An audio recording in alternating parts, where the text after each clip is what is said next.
एक बात याद रखिए, क्या बड़े विद्वान अपने को लगाते हैं, माफ करिएगा, लेकिन आप बाबा साहब ज़्यादा विद्वान नहीं बन सकते, ये भी मैं कहता हूँ।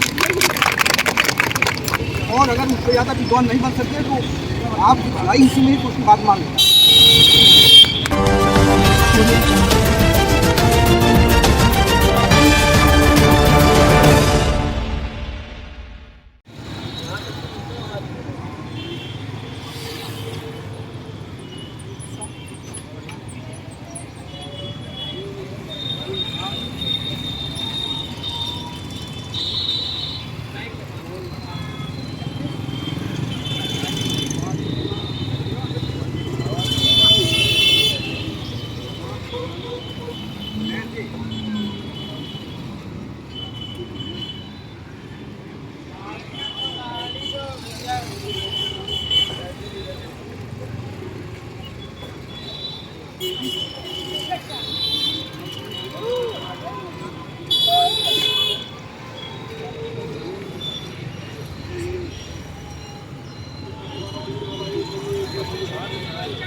मैं उनके लिए आश्वासन मांगा था और वो समय समय पर हमारे लोगों को निर्देश भी देते रहे और समझाते भी। तो जब 1942 में उन्होंने शेड्यूल कास्ट फेडरेशन की स्थापना की उस समय उन्होंने अपने लोगों को संदेश दिया था कि आप ये मेरे तीन शब्द हैं, ध्यान रखना। उन्होंने कहा कि शिक्षित बनो, संस्कृत हो जाओ, तो सन 42 और उसके बाद में हम लोग अभी कभी ये मुश्किल से 20 वर्ष हो रहा, 2022 चल रहा, तो 1942 और 2022 हम लोगों ने उनके आदेशों का कितना पालन किया ये हमें आज मूल्यांकन ऐसे ऐसा जब आदमी जब कोई महापुरुष चला जाता है उसकी छाया चली जाती है, मिट जाती है, लेकिन सोचना पड़ता है कि हम कैसे आगे बढ़ेंगे, कैसे हम रहेंगे, कैसे अपना जीवन रहेंगे। ऐसा महापुरुषों ने कहा। बुद्ध के भी जो अंतिम समय था, बुद्ध ने अपने अंतिम समय पर कुशीनगर में जब वो उस अवस्था में थे तो उन्होंने कहा, वहाँ पर साल वृक्ष के नीचे उनका लेटे हुए थे, तब उन्होंने कहा कि अपने आनंद शिष्य को बुलाकर के कहा कि देखो आनंद, ये जो साल के वृक्ष हैं ये बिना समय के फूल बरसा रहे हैं हमारे लिए, तो ठीक है हमारा आदर तो कर रहे हैं, लेकिन हम इससे खुश नहीं। बुद्ध ने कहा था कि हम इससे खुश नहीं हैं, हम खुश तब होंगे जब हमारे अनुयायी जो हमने बताया इतनी दिन मेहनत किया आचरण करें। ये बुद्ध का संदेश है। तो बाबा साहब उसी परिप्रेक्ष्य में बाबा साहब आए। बाबा साहब ने अपने अंतिम दिनों में 1956 में जब बहुत बड़ी शिक्षा ग्रहण की तो उनको 21 वर्ष के बाद में गहन अध्ययन के बाद में उन्होंने कर्म किया। 21 वर्ष 1935 में उन्होंने क्या किया, और उसके पहले वो आप सबके लिए हमारे लिए पूरा काम करते थे, जितना उनको हो सका वो किया। अब उनको पढ़िए तो ऐसा लगता है कि सर आपको अधिकार दिलाने के लिए, आपको ऊंचा उठाने के लिए, तो जब देखो कभी बता के गए, कभी गैर बता के गए, तो इंग्लैंड जाते हैं तो उनका आप देखिएगा कि विदेश कब कब गए बात। ऐसा लगता है कि जैसे हम लोग यहाँ रायबरेली से लखनऊ जाए तो रोज रोज जाना पड़ता है, तो भारत से इंग्लैंड जाना उस जमाने में कितना कठिन रहा होगा। और लेकिन वो जाते थे आपके लिए, सभी बड़े नेताओं से विचार विमर्श करते थे, उनको बहुत संघर्ष के बाद में आपको इसी स्तर पर उनको क्या पाए। तो ये हमारा आपको कर्तव्य बनता है, हम कम से कम उनके जाने के बाद में उनकी बात को गंभीरता से हमने कितना लिया है, इसका आप लोग खुद मूल्यांकन करो कि हर जिले में, हर कस्बे में उन्होंने कहा संगठित हो जाओ, तो हम अलग अलग संगठन बनाए। ये आप अपना मूल्यांकन करिए। हर जिले में, हर प्रदेश में, पूरे देश में हजारों संस्थाएं हमारे लोगों ने बनाई।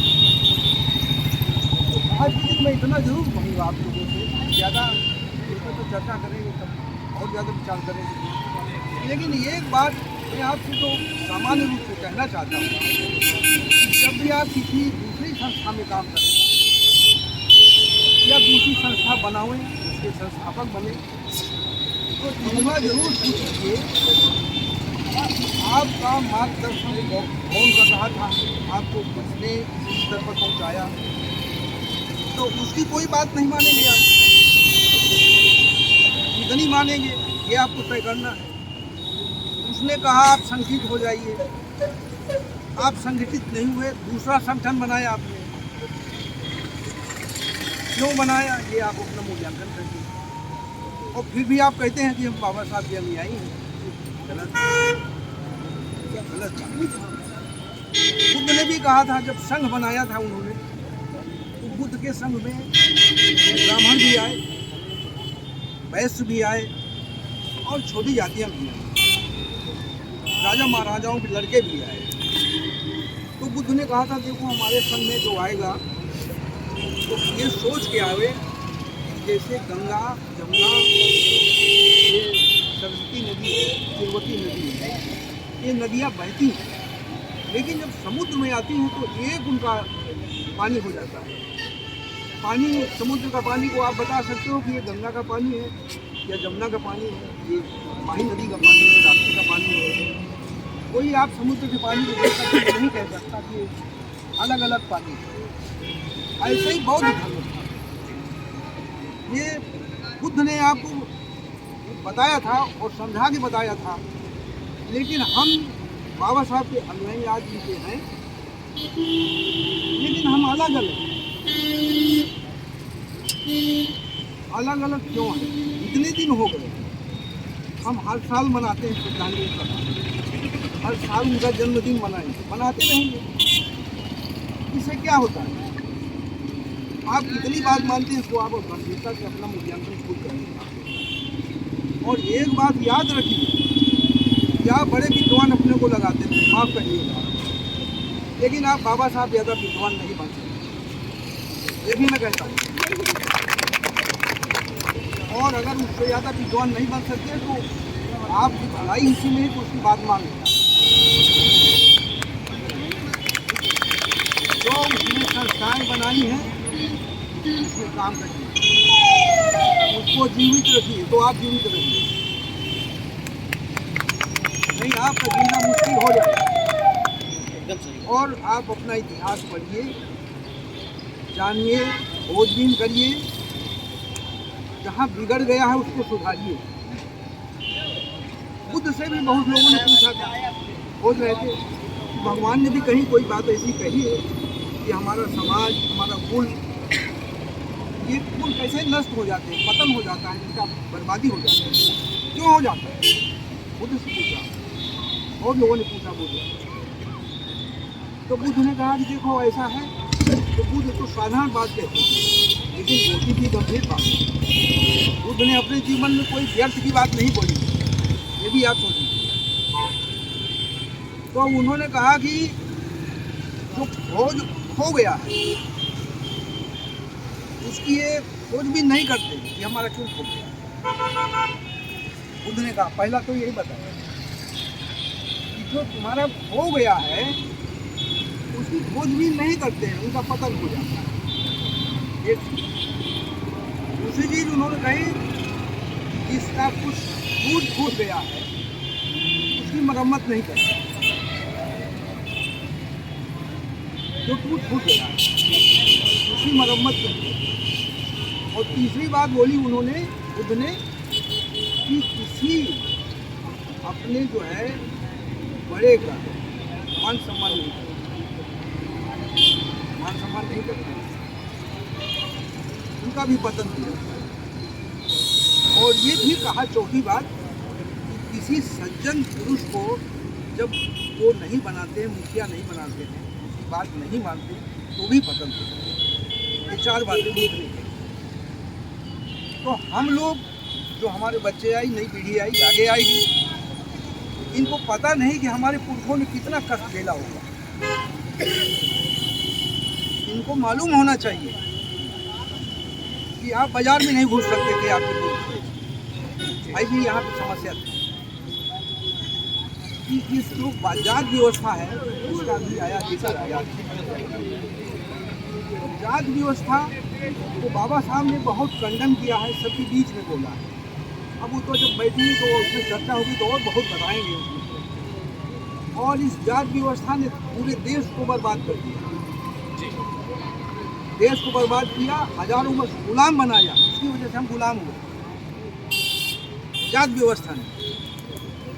तो ये मैं आज कहता हूँ, ये मरा हुआ कुत्ता जो सड़क में सड़ रहा है, इसको क्यों नहीं हटाओगे आप? बदबू दे रहा है। ये जो हम अलग अलग संगठन बनाए हैं, अपनी जातियों में बटे हुए हैं, क्यों एक नहीं हो रहे? महापुरुष की बात मान लो। मरा हुआ कुत्ता क्यों आप लोग जो देख करके उसमें सड़ाई में बैठे हुए?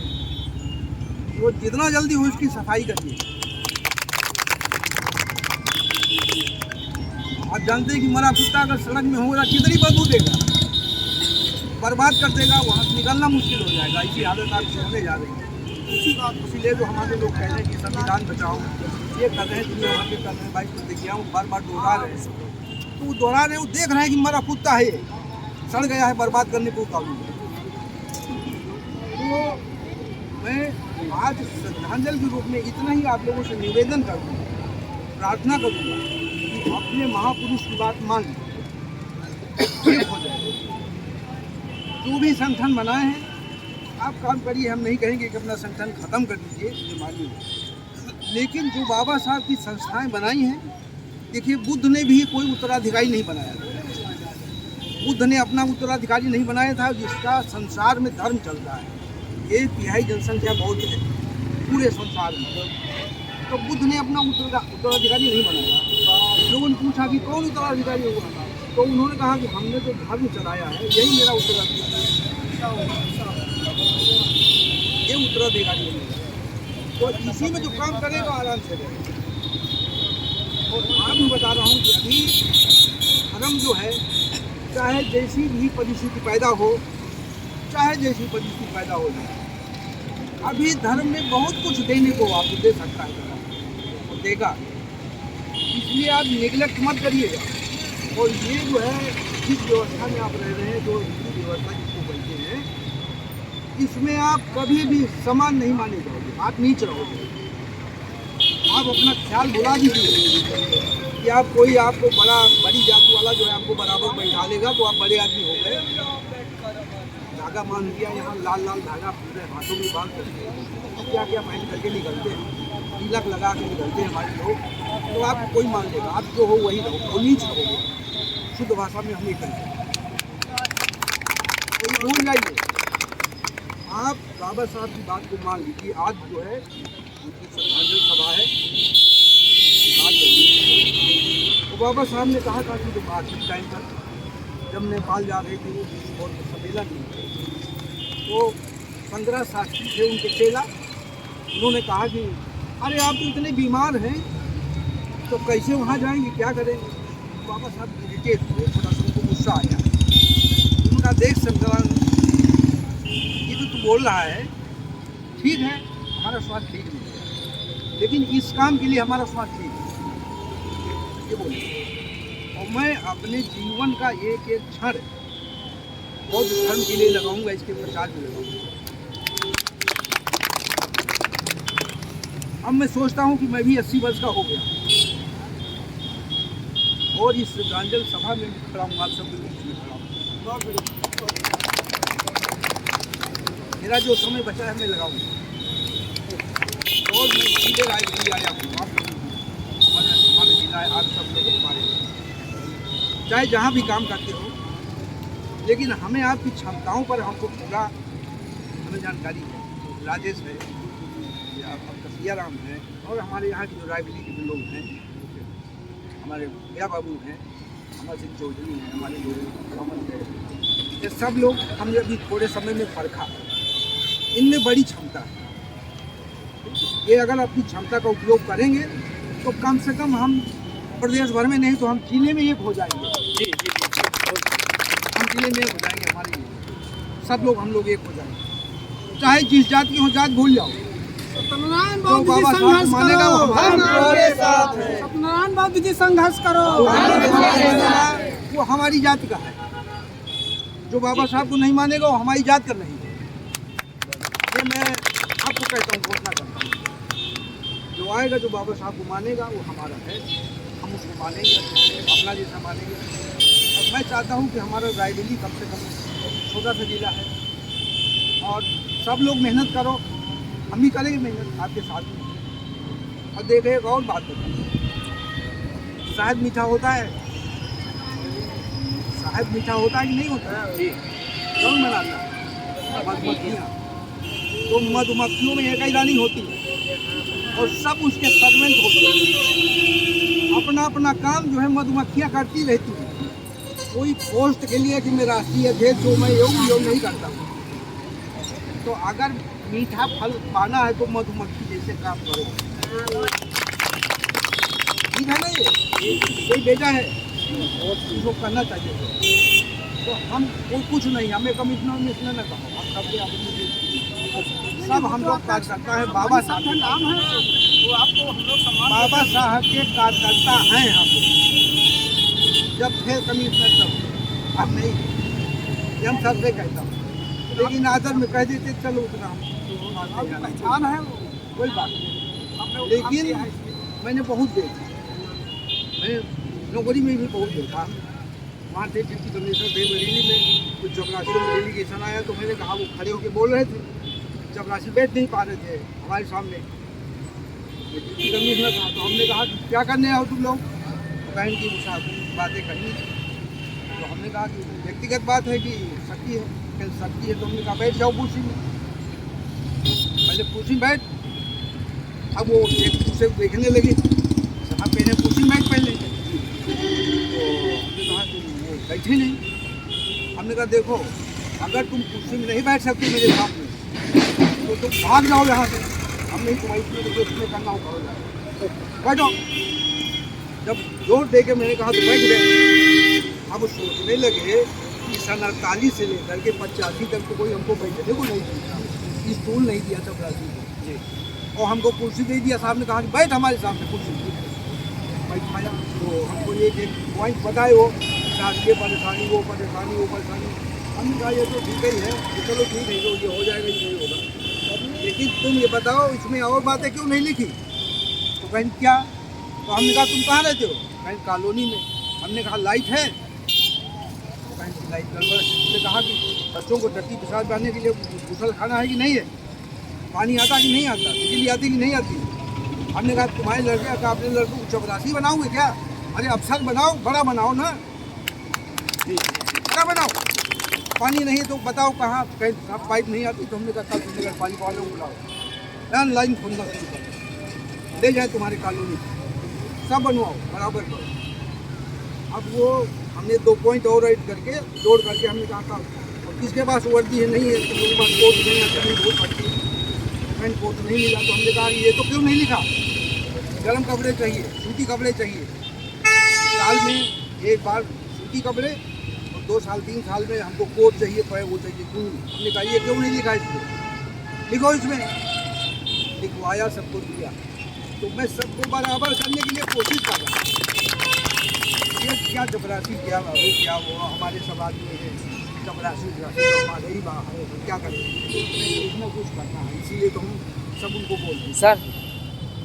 फिर जो है बड़े अफसर आ गए, वो चले गए, वो बड़े अफसर आ गए तो हमारी से लड़ाई की। फिर हम